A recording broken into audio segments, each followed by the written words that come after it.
तो आज हम बात करने वाले हैं क्लास 9 के बारे में, है ना। इस चैप्टर का नाम है यूक्लिड ज्यामिति परिचय। चैप्टर का नाम है यूक्लिड ज्यामिति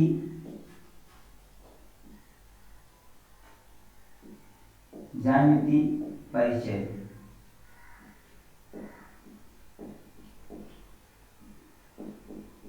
यूक्लिड ज्यामिति परिचय, ठीक है।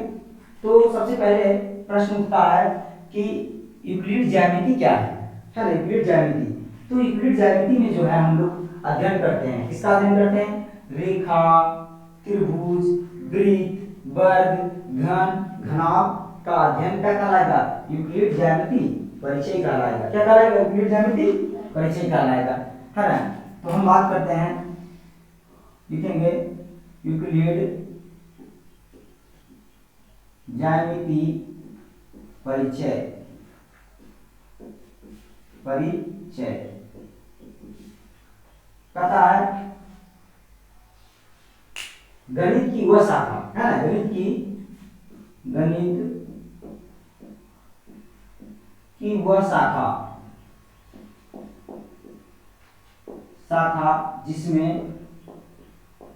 जिसमें रेखा, बिंदु, वृत्त और त्रिभुज का अध्ययन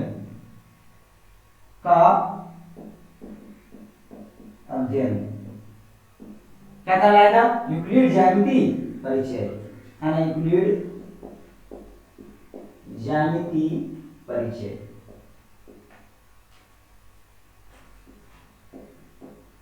यूक्लिड ज्यामिति परिचय कहलाता है। उसके बाद प्रश्न उठता है कि ज्यामिति क्या है? तो वह आकृति, ऐसा आकृति जिसमें जो रेखा और कोण से बना हो। किससे बना हो? रेखा और कोण से बना है ना, ज्यामिति आकृति, है ना। ज्यामिति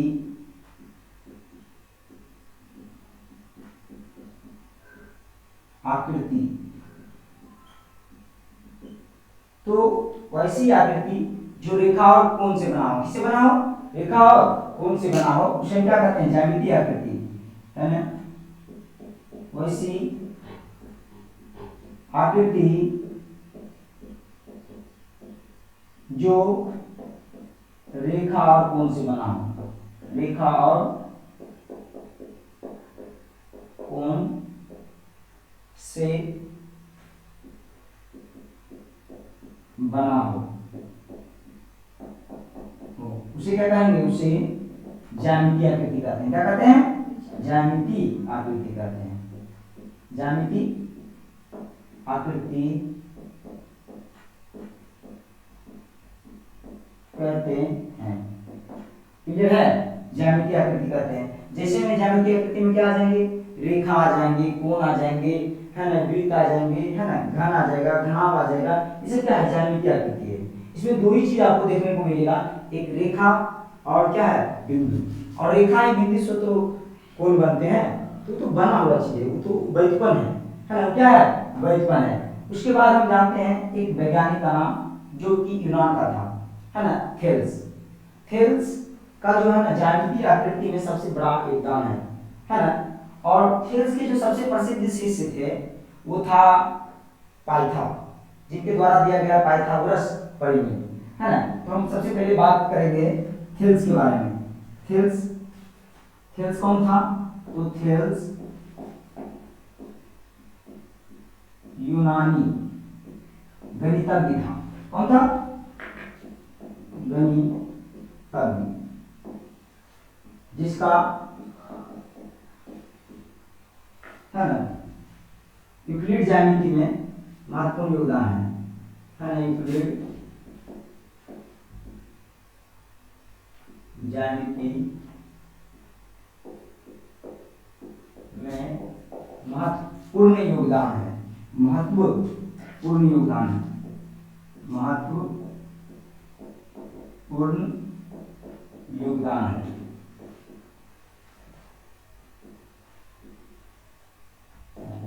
ठीक है, तो थेल्स के द्वारा जो दिया गया परिमेय है, कुछ एक ऐसे परिमेय के बारे में बात करेंगे जो कि थेल्स के द्वारा दिया गया था। किसके द्वारा? थेल्स के द्वारा। तो उसके बाद हम बात करते हैं थेल्स के द्वारा दिए गए परिमेय के बारे में, है ना। काफी ध्यान से सुनना है, काफी ध्यान से देखना है, ठीक। तो थेल्स के द्वारा दिया गया था परिमेय, पहले आप इसका स्क्रीनशॉट ले लीजिए, आप लोग भी लिख लीजिए, है। तो इसको हम मिटा देते हैं, है ना। उसके बाद हम बात करेंगे थेल्स द्वारा दिया गया, है ना, परिमेय के बारे में, है ना। परिमेय किसे कहते हैं? तो परिमेय वह कथन होता है जिसे हम अभिगृहित या तो अवधारणा की सहायता से हम क्या करते हैं? सिद्ध करते हैं उसे, है ना। परिमेय किसे कहते हैं? वह कथन जिसे हम सिद्ध करते हैं उसे हम क्या कहते हैं? परिमेय। तो थेल्स के द्वारा दिया गया था परिमेय, थेल्स के द्वारा दिया गया था परिमेय। एक परिमेय की हम चर्चा करेंगे, हालांकि थेल्स के द्वारा कई परिमेय दिए गए हैं, है ना। उसमें से सबसे प्रसिद्ध जो परिमेय है उनको हम देख लेते हैं।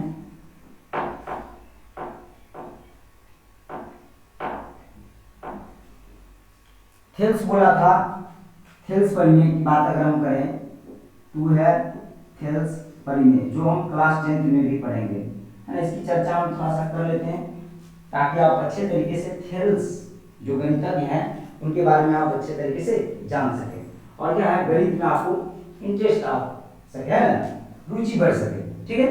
तो कहता थेल्स परिमेय, थेल्स परिमेय एक था, कहता यदि किसी त्रिभुज की तीसरी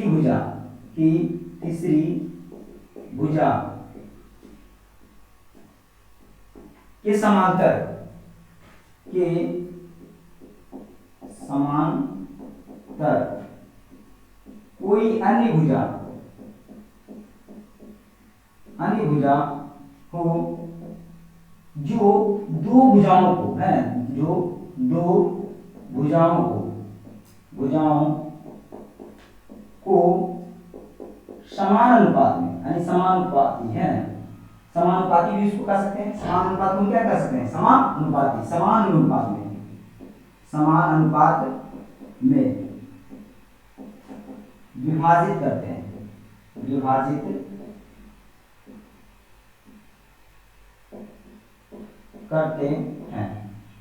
ठीक है। कहता है यदि किसी त्रिभुज की तीसरी भुजा के समांतर कोई अन्य भुजा हो, तो जो अन्य भुजा जो हो वो क्या करेगा? दो भुजाओं को समान अनुपात में विभक्त करेगा, दो भुजाओं को क्या करेगा? समान अनुपात में विभक्त करेगा, है ना। पीछे से बोलो, कोई दिक्कत नहीं है। तो कहता कि एक त्रिभुज है मेरे पास, मान लेते एक त्रिभुज है, त्रिभुज का नाम रख देते हैं ए बी सी, क्या रख देते हैं? ए बी और सी।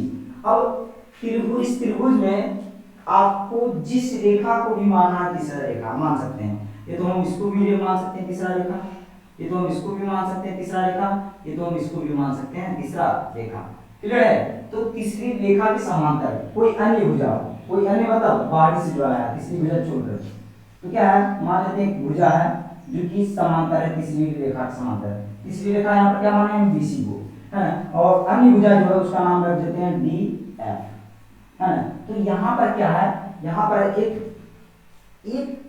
निष्कर्ष, एक जो है ना, एक शर्त दिया है ना, और उस शर्त से हम क्या निकालना निष्कर्ष, है ना। एक शर्त दिया है कि ऐसा हो रहा है, क्या हो रहा है? तो कहता है तीसरी रेखा के समांतर कौन है?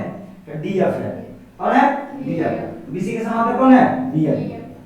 तो हम ऐसे लिख सकते हैं कि त्रिभुज ए बी सी में क्या हो रहा है? बीसी में घटना, तो कहता है त्रिभुज ए बी सी में, है ना, डी एफ समांतर है, क्या है? बीसी। डी एफ समांतर क्या है? बीसी। कहा है, अगर थेल्स परिमेय कहा कि यदि ऐसा है तो क्या होगा कि वह दो भुजाओं को समान अनुपात में विभक्त करेंगे।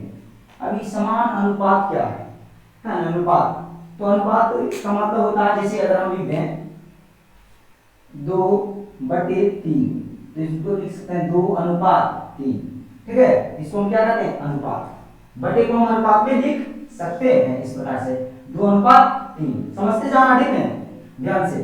तो कहता कि यदि समांतर हुआ तो थेल्स परिमेय के अनुसार, है ना, थेल्स परिमेय क्या कहेगा, थेल्स परिमेय कहेगा कि यहां से यहां की लंबाई, यहां से यहां की लंबाई बटे यहां से यहां की लंबाई, है ना, बराबर होगा। किसके बराबर होगा, तो इसके बराबर होगा। मतलब इन दोनों को भी बटे कर दो, यहाँ से यहाँ की लंबाई बटे यहाँ से यहाँ की लंबाई। अगर यहाँ आ रहा 2:3 तो यहाँ भी क्या आएगा 2:3, क्योंकि सीधा ना काट रहा है? तो समान अनुपात में विभक्त होंगे। किस अनुपात में, समान अनुपात में। ताकि अभी ऐसा होता है DF समांतर है BC के, तो ऐसा भी घटना घटेगा।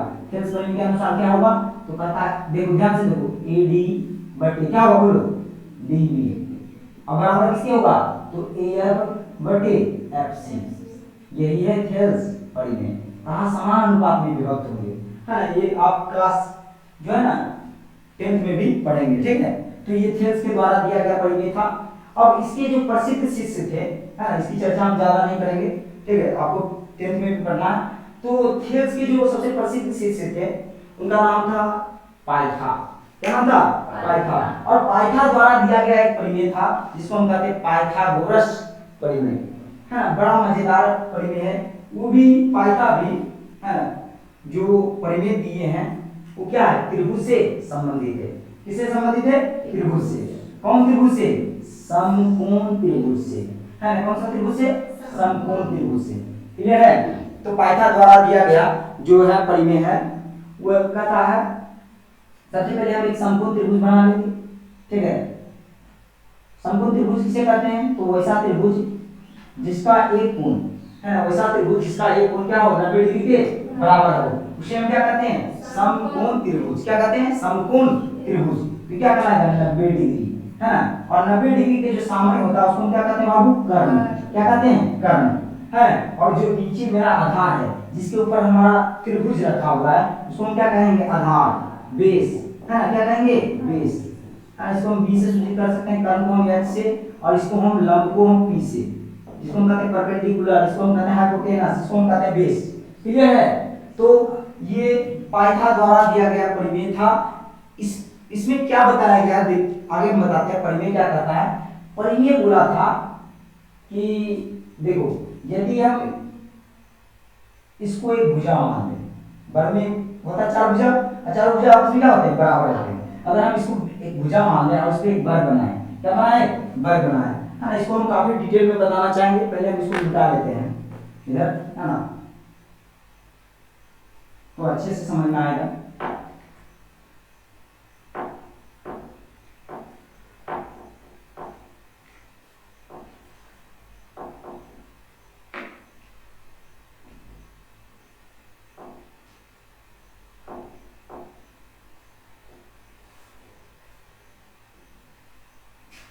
देखो, पाइथा बोला था कि एक समकोण त्रिभुज है, ठीक है, एक समकोण त्रिभुज है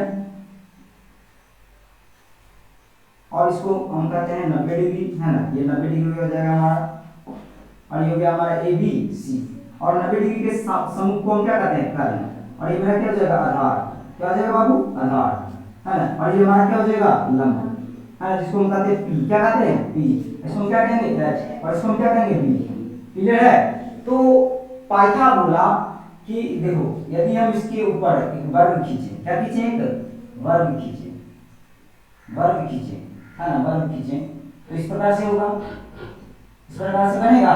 क्लियर है। उसके बाद हम वर्ग खींचे तो इधर भी बनेगा, बनेगा या नहीं बनेगा, है ना। उसको भुजा मानते हुए वर्ग खींचेंगे और इधर भी हम खींच सकते हैं, है ना, इधर भी हम खींच सकते हैं। तो पहले खींच लेते हैं, उसके बाद आपको समझ में आएगा, है ना। तो पाइथा का कहना था कि इसका जो क्षेत्रफल है वो इन दोनों के क्षेत्रफल के बराबर है, इन दोनों के क्षेत्रफल के बराबर है। अगर मान के चलते हैं कि इसमें इसको पतला एक, है ना, एक कर तो ठोस बना दे, है ना, तो इसमें जितना पानी भरेगा, ठोस को तो समझते हैं ना, जिसका ऊंचाई भी थोड़ा सा, इसमें ऊंचाई भी थोड़ा सा दे देंगे, है ना, एक बॉक्स के जैसा बना देंगे, तो इसमें जितना पानी हटेगा इस दोनों को, ये इसका जो वाटर है, इसका जो पानी है, इस दोनों को क्या करेगा, भर देगा। मतलब इसका क्षेत्रफल जो इन दोनों के क्षेत्रफल के बराबर है। तो बताओ वर्ग का क्षेत्रफल क्या होता है? भुजा स्क्वायर। तो बताओ इस वर्ग का जो भुजा का नाम है क्या है? कर्ण है। तो बताओ इसका क्षेत्रफल क्या होगा? कर्ण स्क्वायर, है ना। और बताओ इस वर्ग की भुजा का नाम क्या है? आधार है। तो इसका क्षेत्रफल क्या होगा? आधार स्क्वायर, है ना। और बताओ इस जो है वर्ग की भुजा का नाम क्या है? लंब है। तो तुम बताओ इसका क्षेत्रफल क्या होगा? लंब स्क्वायर, है ना। तो कहा कि इसका जो क्षेत्रफल है इन दोनों के क्षेत्रफल के बराबर है। मतलब कुल मिलाकर उसने कहा कि कर्ण स्क्वायर बराबर लंब स्क्वायर प्लस आधार स्क्वायर। क्या बोला? लंब स्क्वायर प्लस आधार स्क्वायर। और यही था पाइथागोरस प्रमेय। ये इसको हम क्या कहेंगे? पाइथागोरस प्रमेय। क्या कहेंगे? पाइथागोरस प्रमेय, है ना। पाइथागोरस प्रमेय, ठीक है। चलो उसके बाद हम बात करेंगे कि एक और भी गणितज्ञ थे, है ना, जो यूनान के थे। कहाँ के थे? यूनान के जो दूसरे गणितज्ञ थे उनका नाम था यूक्लिड। और यूक्लिड को ही कहा जाता है यूक्लिड ज्यामिति परिचय का पिता।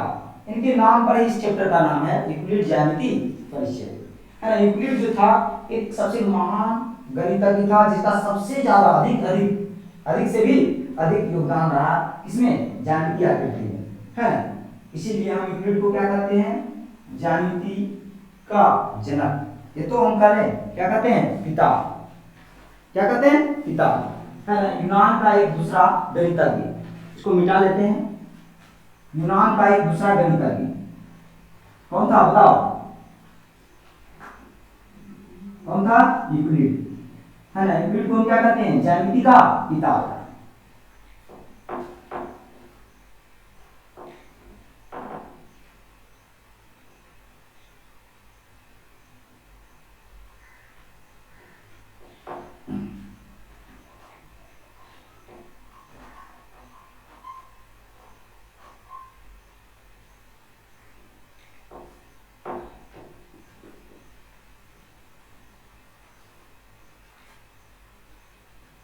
चलो कहता है यूनान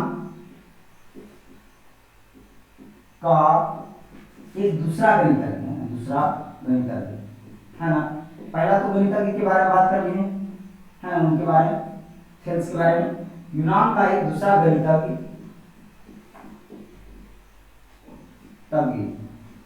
जिसे ज्यामिति, है ना, ज्यामिति का क्या कहते हैं? पिता कहते हैं। क्या कहते हैं बाबू? पिता कहते हैं। क्या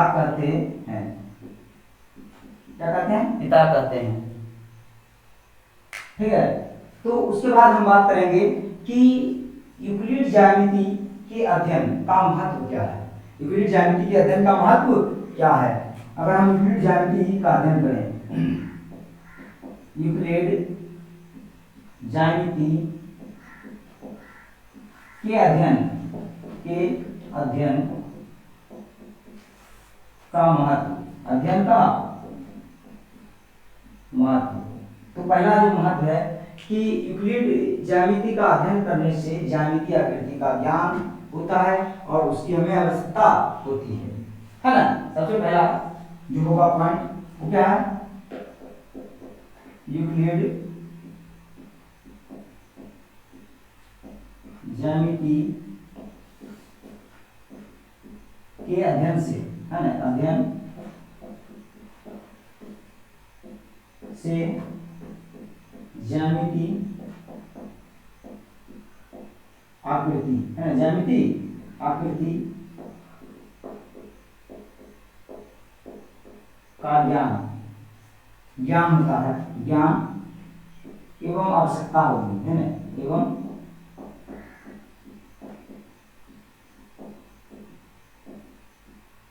आवश्यकता होती है। क्लियर है? तथा यूक्लिड ज्यामिति के अध्ययन से क्या होता है? आकृति का ज्ञान होता है ना। नए नए आकृति को हम जानते हैं, त्रिभुज, रेखा, वर्ग, आयत, घन, घनाभ, जो कि हमारे जीवन में उपयोगी है ना। और यूक्लिड ज्यामिति के अध्ययन से दूसरा क्या होगा? यदि हम यूक्लिड ज्यामिति का अध्ययन करते हैं तो इससे क्या होगा? तार्किक विकास होगा, है ना, बौद्धिक विकास होगा, है ना, हम तर्कपूर्ण व्यक्ति बन जाएंगे, है ना, हम किसी भी बातों का जवाब जो है ना लॉजिकली देंगे, है ना, बिना तर्कित नहीं होगा, मतलब उस बातों में की कुछ ना कुछ क्षमता होगा, उसमें उस बातों में क्या होगा, कुछ ना कुछ सच्चाई होगा, तो हम तर्कपूर्ण बन जाते हैं और क्या होता है, मानसिक विकास हो पाता है ना, यूक्लिड ज्यामिति परिचय के अध्ययन से, है ना, तर्कपूर्ण, है ना, एवं मानसिक विकास होता है ना, हम क्या हो जाते हैं, तर्कपूर्ण बन जाते हैं तथा ज्यामिति के अध्ययन से तर्क चिंतन विकसित होती है ना, ज्यामिति के अध्ययन से क्या होता है, तर्क चिंतन विकसित होती है, लिखेंगे ज्यामिति के अध्ययन से, ज्यामिति के अध्ययन से, अध्ययन से तर्क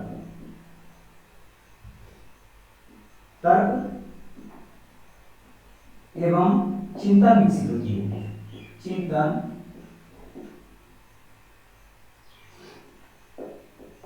विकसित होती है,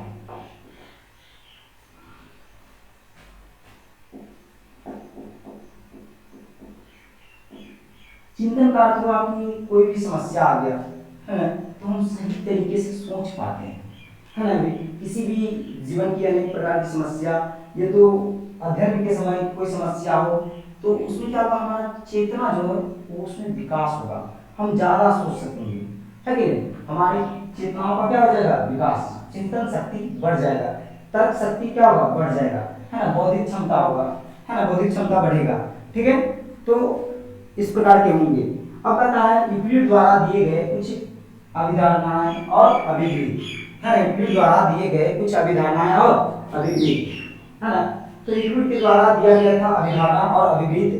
अभिधारणा किसे कहते हैं, तो अभिधारणा जो है ये सब अपरिभाषित होते हैं, अब अपरिभाषित कथन दो हैं, कितने हैं, दो, तो अपरिभाषित कथन दो हैं, पहला कौन कहते हैं, अवधारणा, अभिधारणा, और दूसरा कहते हैं अभिवृत्ति। अभिधारणा क्या है, अभिधारणा वह शब्द है जो कल्पना के लिए प्रयोग किया जाता है और इसका जो संबंध है किससे है, ज्यामिति आकृति से है ना, और अभिवृत्ति क्या है, तो अभिवृत्ति वैसा शब्द है, वैसा कल्पना है जिसका उपयोग ज्यामिति में तो नहीं सभी जगह किया जाता है और इसका मुख्य रूप से ज्यामिति आकृति से संबंधित नहीं है, इसका उपयोग कई जगह किया जाता है ना, गणित के कई शाखा में उपयोग किया जाता है। तो आज के लिए इतना ही, अब हम मिलते हैं नेक्स्ट वीडियो में, तब तक के लिए मस्त रहिए, खुश रहिए।